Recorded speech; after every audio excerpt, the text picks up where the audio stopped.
faut-il bien se connaître pour travailler ensemble? C'est une vraie question.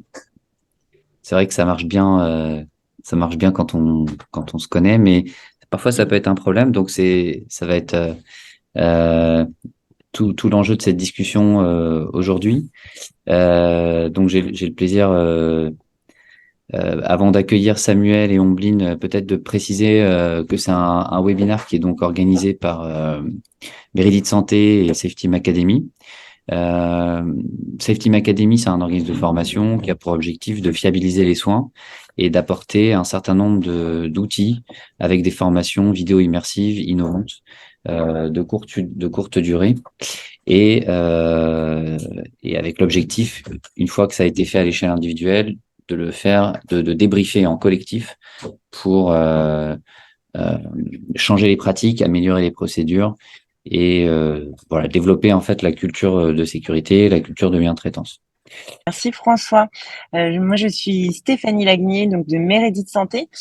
C'est un réseau social qui réunit les établissements de santé, les associations, les CPTS, qui diffusent tous leur contenu sur leur territoire, actualité, bonnes pratiques, arborescence décisionnelle, évolution de prise en charge. Nous, notre mission, c'est de proposer du coup l'outil qui permet que chaque professionnel ait accès à ce contenu fiable, mis à jour et utile pour la pratique quotidienne des professionnels de santé, qui nous permet d'améliorer les pratiques, mais aussi de créer des interactions pluriprofessionnelles pour, in fine, faire bénéficier aux patients d'un parcours un peu plus coordonné sur son territoire. Aujourd'hui avec Safe Team, on a proposé la thématique de faut-il se connaître pour bien travailler ensemble, et qui de mieux que Samuel Givert, qui est kiné, mais surtout le président de la CPTS des Monts du Lyonnais. J'ai eu la chance d'écouter son histoire, et il a un super retour d'expérience à nous faire sur la création d'une CPTS. On le sait tous, le fait de réunir plusieurs spécialités ensemble sur un territoire, c'est toujours complexe. Donc Samuel, ravi de te compter parmi nous. En ligne complète parce qu'elle a beaucoup de casquettes. Et moi, j'ai eu l'occasion et la chance de la rencontrer dans un contexte de création et de réflexion autour de l'amélioration des pratiques dans le milieu de la maternité. Mais Omblin a aussi d'autres cordes à son arc, et en particulier le coaching.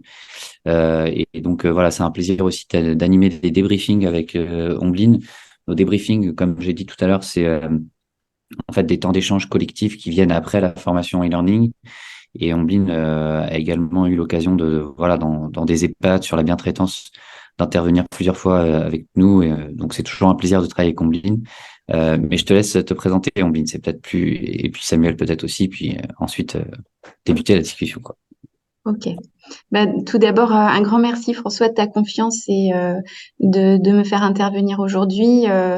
Effectivement, je suis pas la seule expert, enfin, je suis pas expert dans le domaine, mais en tout cas, voilà, je vais apporter ma vision en tant que sage-femme. J'ai été sage-femme pendant 17 ans dans une maternité, dans un établissement public.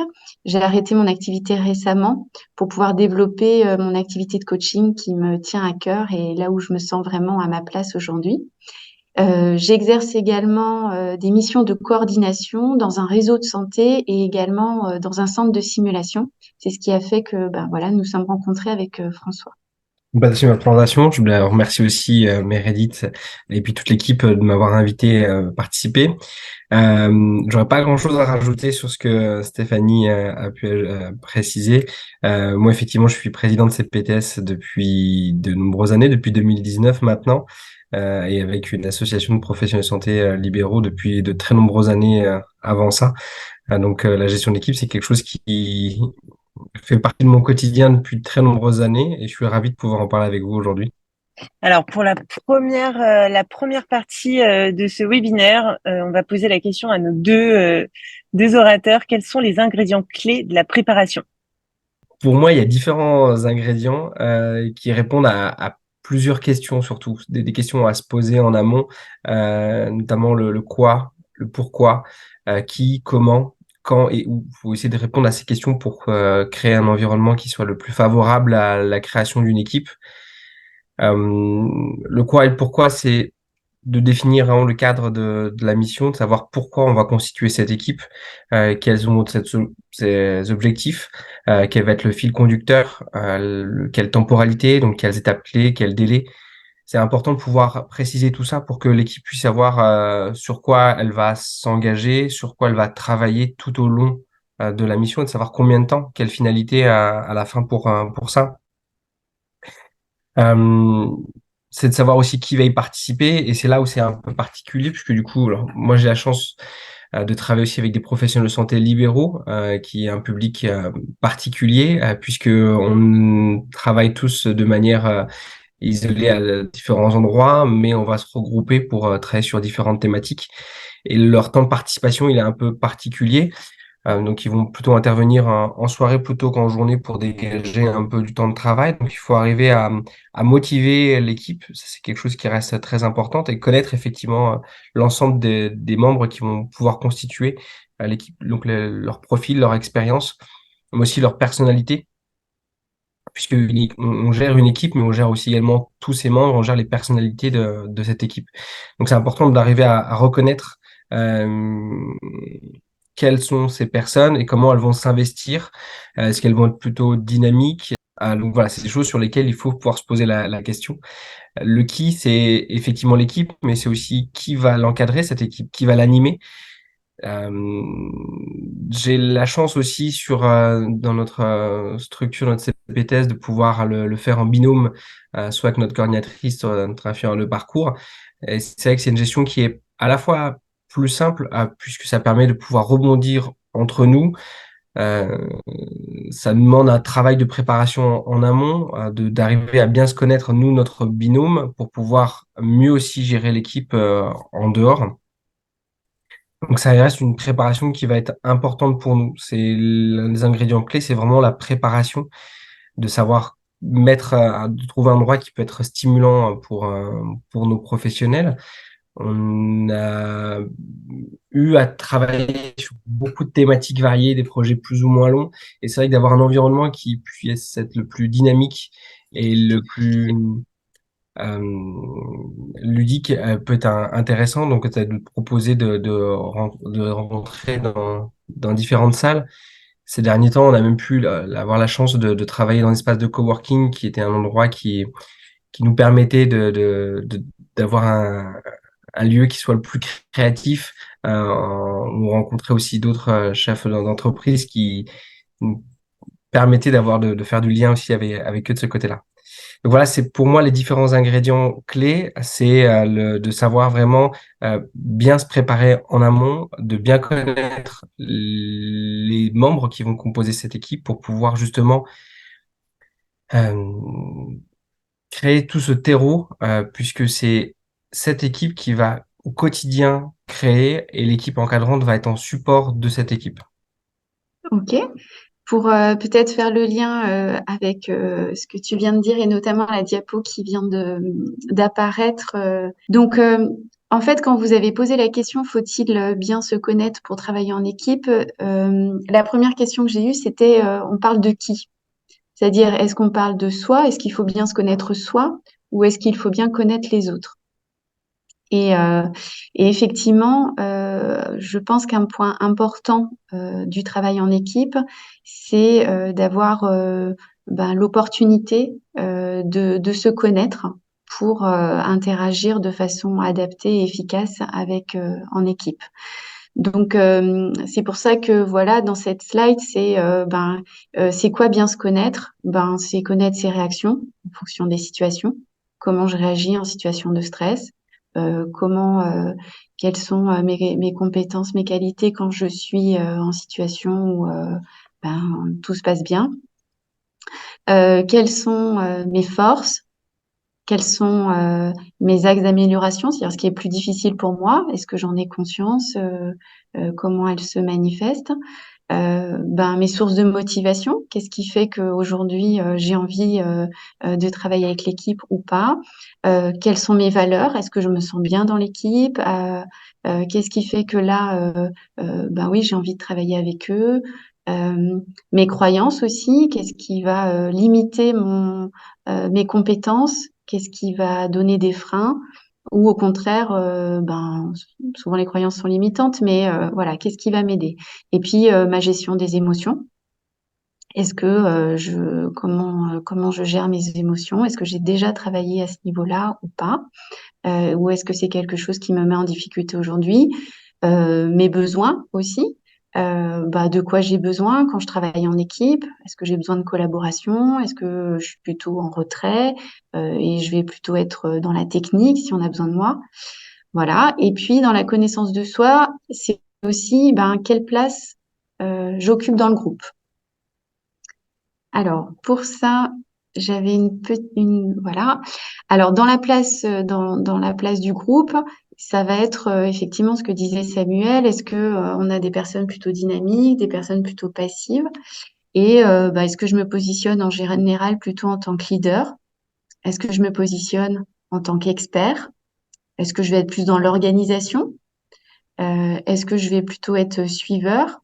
Et typiquement, quand on va me donner une consigne, oui, je vais être efficace parce que moi, j'ai besoin de consignes.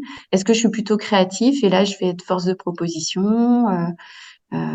Voilà. Est-ce que je suis plutôt dans l'émotionnel? Et là, je serai un bon collaborateur pour accompagner ou soutenir. Typiquement, dans les soins, être là auprès de la patiente en situation d'urgence. Et puis, je vais laisser mes collègues qui sont plus dans la technique faire tout ce qui est gestes techniques. Est-ce que je suis plutôt médiateur? C'est-à-dire que quand je vois que ça commence les conflits commencent à monter ou les tensions, je vais plutôt faire le lien pour faire diminuer ces tensions. Est-ce que je suis le sceptique? Je me pose tout le temps des questions, je remets en question ce qui se dit, mais du coup, ça permet parfois, des fois, à l'équipe de pas aller dans le mur, de pas faire d'erreur. Voilà. Donc, quelle place j'aime occuper? Et en fait, ce qu'on va observer quand on se connaît bien, c'est qu'on a des préférences. On va avoir tendance à se positionner plutôt dans un rôle, dans une posture ou dans deux, trois postures. Mais ce qu'il faut savoir, c'est que ces postures, elles sont pas statiques. C'est-à-dire qu'en fonction de la situation, en fonction du groupe dans lequel j'évolue, en fonction de ce qui va se passer, je peux changer de rôle et de posture au cours d'une réunion ou dans le temps, dans le temps avec l'équipe. Voilà. Et puis une dernière petite diapo pour savoir comment on fait pour bien se connaître parce que c'est pas évident. Alors pour ça, on peut se regarder faire, on peut s'écouter dire et ça va être de l'observation. Alors c'est pour soi, mais tout ce qui a été dit en amont, c'est aussi pour l'autre. C'est-à-dire comment apprendre à connaître les autres, c'est regarder comment ils fonctionnent, quelles sont leurs réactions, leurs comportements, leurs émotions, qu'est-ce qu'on peut voir de leur système de valeurs, de leurs croyances. Enfin voilà. Et pour tout ça, il y a la phase d'observation. Donc je m'observe et puis j'observe les autres, comment ils fonctionnent. Il y a aussi, on peut avoir recours au feedback. Mais là, il faut qu'il soit bienveillant. Il faut qu'il soit fait avec des personnes de confiance. C'est-à-dire, dans cette situation, qu'est-ce que tu as vu, qu'est-ce que tu as vu de bien chez moi, et puis au contraire, qu'est-ce que tu as vu où j'étais en difficulté. Ok. Et puis, on peut se faire aussi de l'auto-feedback, quoi. Après, il y a différents tests de personnalité qui peuvent nous aider à mieux nous connaître et savoir nos préférences, voilà, nos fonctionnements en situation de stress comme tout à l'heure. Il y a bien sûr la thérapie et puis ce que je connais bien, le coaching individuel. Voilà. Et puis il peut y avoir d'autres choses, mais voilà ce que je voulais partager sur ce point. Alors, la prochaine partie, comment accompagner une équipe pour qu'elle fonctionne bien?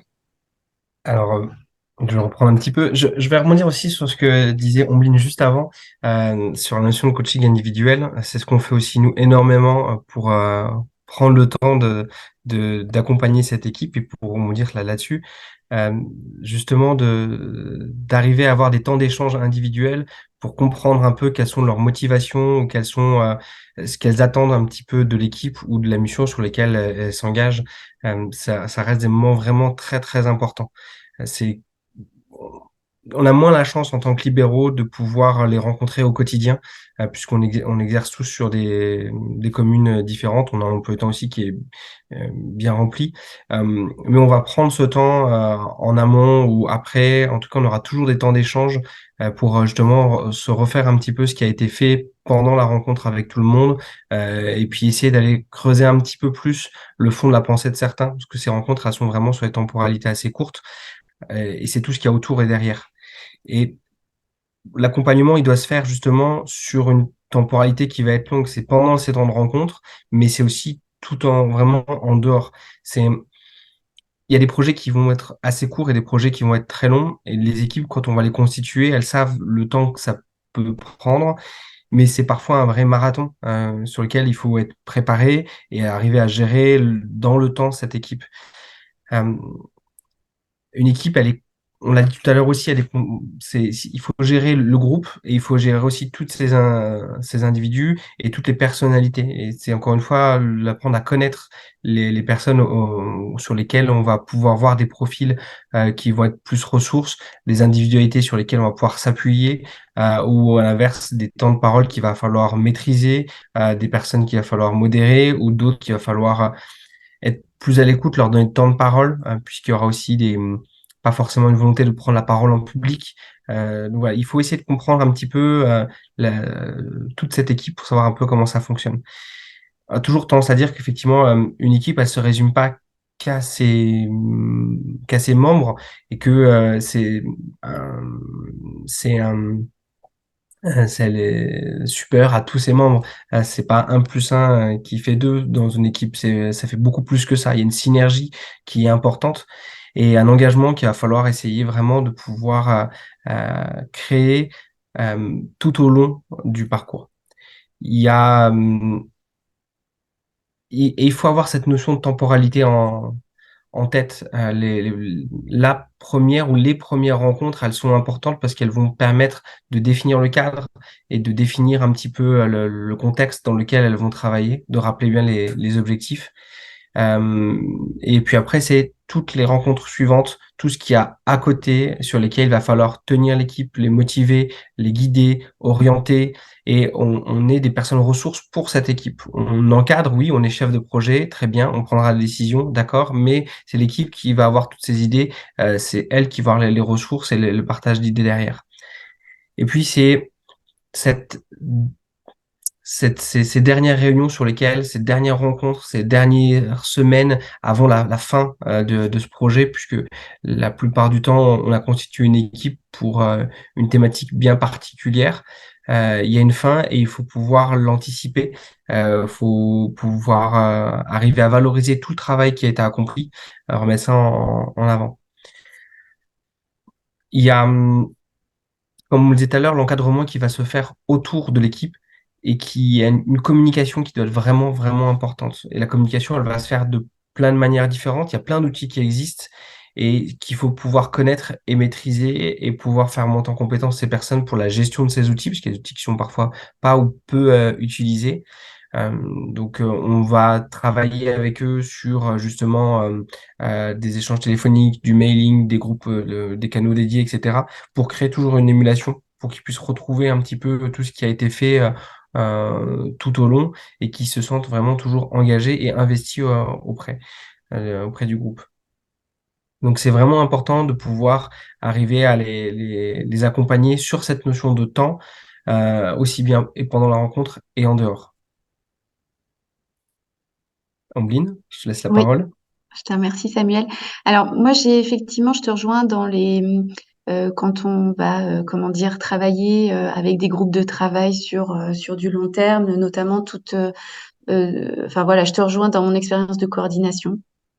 Et puis, je voulais aussi amener un peu l'expérience que j'avais dans les soins, où en fait, le travail en équipe, il se fait un peu de façon instantanée. C'est-à-dire que aujourd'hui, je suis de garde, je ne sais pas avec qui je vais être de garde. On est une équipe pluridisciplinaire. Même si mes collègues sages-femmes, par exemple, je les connais, ben, on est une cinquantaine, donc je sais pas aujourd'hui avec qui je vais tourner. Je sais pas quel médecin va être de garde aujourd'hui, l'auxiliaire, l'anesthésiste, le pédiatre, enfin tout ça. Donc là, la temporalité, on n'a pas le temps de prendre le temps quand on va gérer une urgence, par exemple une hémorragie de la délivrance ou une réanimation du néonatal d'un nouveau-né. Là, on n'a pas le temps rarement on a le temps de se dire de prendre le temps de ce qu'on appelle l'inclusion, de se dire bonjour, comment ça va, tout ça. Hein. En fait, on réagit en urgence et puis on ne sait pas forcément avec qui on va travailler, on ne sait pas forcément l'humeur de la personne aujourd'hui. Enfin voilà. Donc là, c'est vrai que c'est plus complexe et c'est pour ça que connaître les autres, c'est bien quand on a le temps et quand on peut le faire, quand on est dans des équipes qui sont pérennes et qui ont l'habitude, qui travaillent ensemble. Mais là, le système, par exemple, nous, quand on est de garde, on n'a pas ces possibilités-là. Donc, se connaître soi et savoir comment on interagit en situation d'urgence, quels sont, euh, ça veut dire que ça va être vous votre meilleur outil à ce moment-là. Après, il y a aussi la culture de l'établissement, il y a comment on gère les urgences, est-ce qu'il y a des protocoles, est-ce qu'il y a des procédures sur la prise en charge médicale pure, mais aussi en termes de communication. Et donc à la fin du topo, je vous présenterai deux outils très simples qu'on utilise en communication quand on travaille en équipe et qu'on ne connaît pas forcément les personnes. Enfin, il y a des éléments structurés. Donc, il y a effectivement se connaître, connaître les autres, et puis il y a tout ce qu'on va mettre autour. Et comme dit Samuel, on met un cadre. Donc, il y a un leader, il y a une vision partagée, il y a une culture. C'est quoi nos priorités quand on prend en charge telle ou telle patiente. Et puis, il y a les compétences réunies. C'est les différents professionnels. Chacun va amener ses compétences. Il y a aussi comment on répartit les compétences, c'est-à-dire est-ce que quand j'interviens en situation d'urgence, est-ce que je sais quelle va être ma tâche ou est-ce qu'il va y avoir de la confusion, est-ce qu'on va se marcher dessus?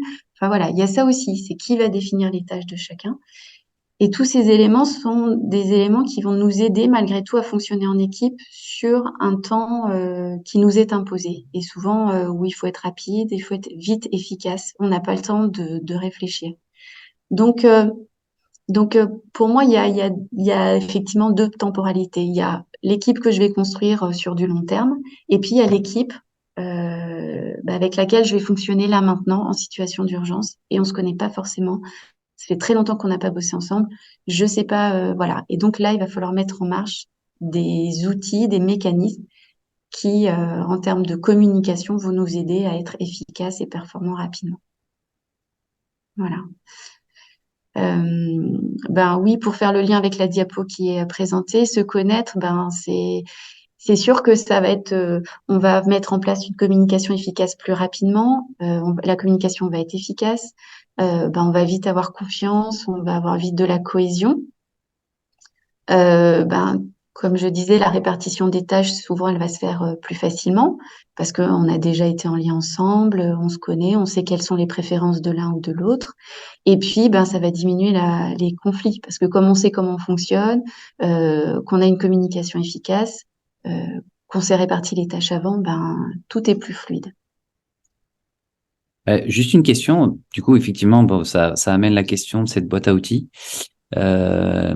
Voilà, c'est une information. Les pilotes, par exemple, de chez Air France sont au nombre de 4000. Et quand ils travaillent ensemble sur un vol, en fait, ils se connaissent pas la plupart du temps. Donc, ça m'amène à une question. En fait, je sais qu'ils disposent d'un certain nombre d'outils. Est-ce que vous pouvez un peu présenter cette boîte à outils? Alors, je sais pas, Samuel, Oui, tu veux y aller? vas-y, comme ça, on échange pour une fois. Ok. Vas-y. Donc effectivement, pour faire le lien avec ce que tu dis, François, et je pense que tu tends une perche, c'est pour les aides cognitives. Ces outils-là, ce type d'outils qui permet, par exemple, on a une situation d'urgence où, par exemple, dans le cockpit, pour décoller, il faut que je fasse un certain nombre de vérifications, j'ai des éléments à faire et voilà, j'ai déjà une liste à suivre de toutes les tâches que je dois faire avant de décoller. Et ensuite, il va y avoir tout ce qui est autour du facteur humain, des CRM, c'est-à-dire en termes de communication, qu'est-ce que j'utilise? Alors, on va utiliser, par exemple, la boucle de communication. C'est est-ce que tu as vérifié, alors moi, j'y connais rien en aviation, mais je sais pas, est-ce que tu as vérifié tel bouton? Et ce que j'attends, c'est que le pilote me dise, oui, j'ai vérifié tel bouton, il fonctionne.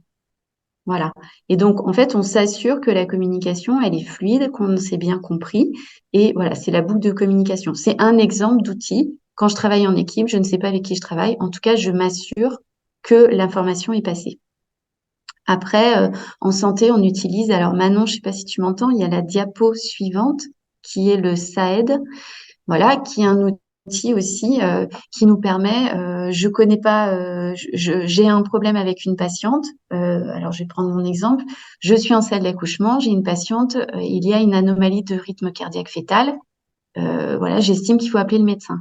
Eh ben, j'ai un processus à suivre pour que je fasse passer l'information au médecin correctement, c'est-à-dire qu'il sache pourquoi je l'appelle, de quoi il s'agit et ce que j'attends de lui. Donc, je m'appelle Ambeline, je suis la sage-femme de garde aujourd'hui en salle d'accouchement. Je m'occupe de Madame X qui attend son premier enfant sans antécédent particulier. Elle est à 5 centimètres de dilatation. Il y a des anomalies du rythme cardiaque fœtal.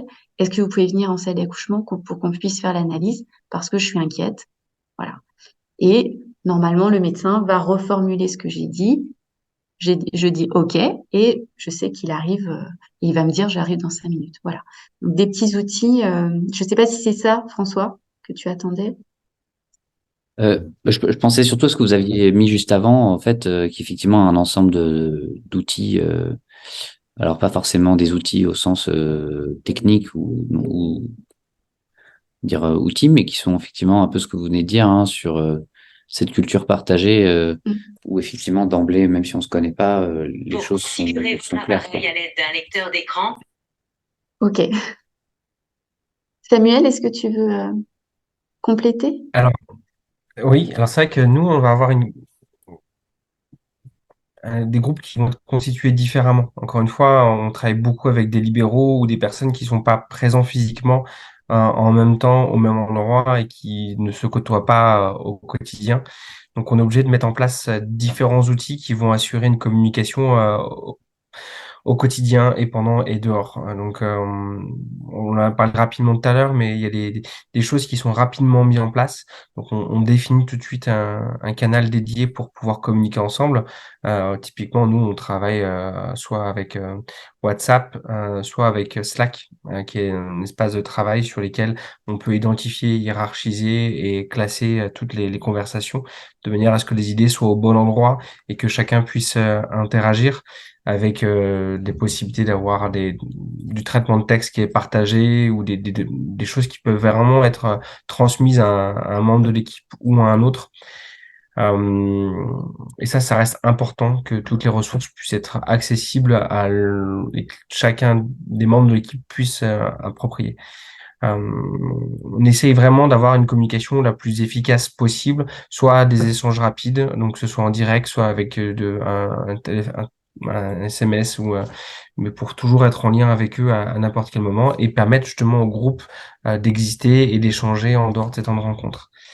Et on a d'autres outils qu'on va utiliser, surtout pour la présentation que nous on va faire, l'équipe encadrante, sur lesquels on essaie d'avoir quelque chose qui va être le plus dynamique possible.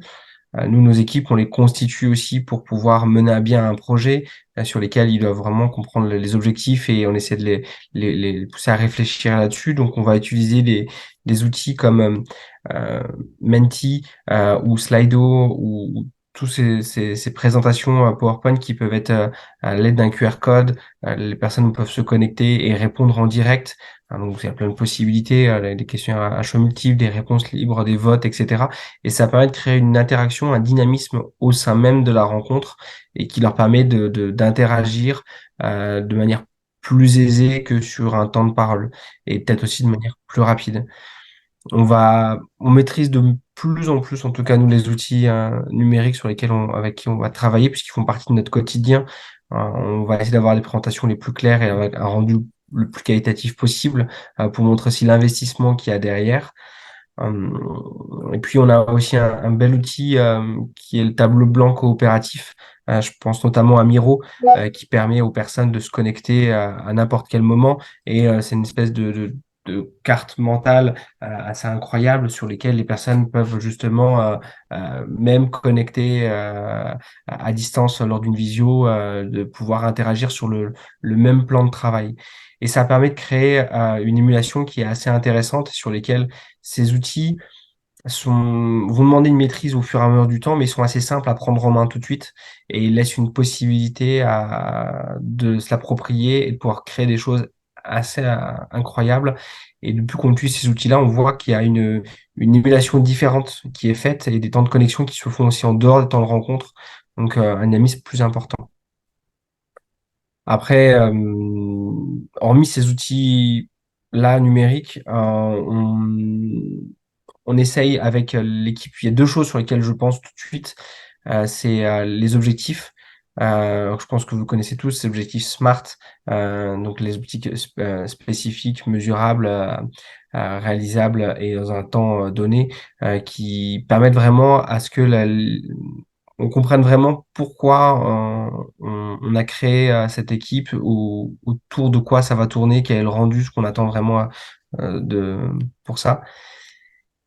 Et puis, c'est l'écoute active. Ça reprend ce que tu disais sur la précédente diapositive, de laisser la parole à tout le monde. On va essayer d'aller chercher ces éléments de réponse, leur laisser le temps de répondre et puis de, de reformuler, de le valider auprès de la personne pour montrer effectivement que ces éléments de réponse sont importants et ils sont pris en compte là-dessus.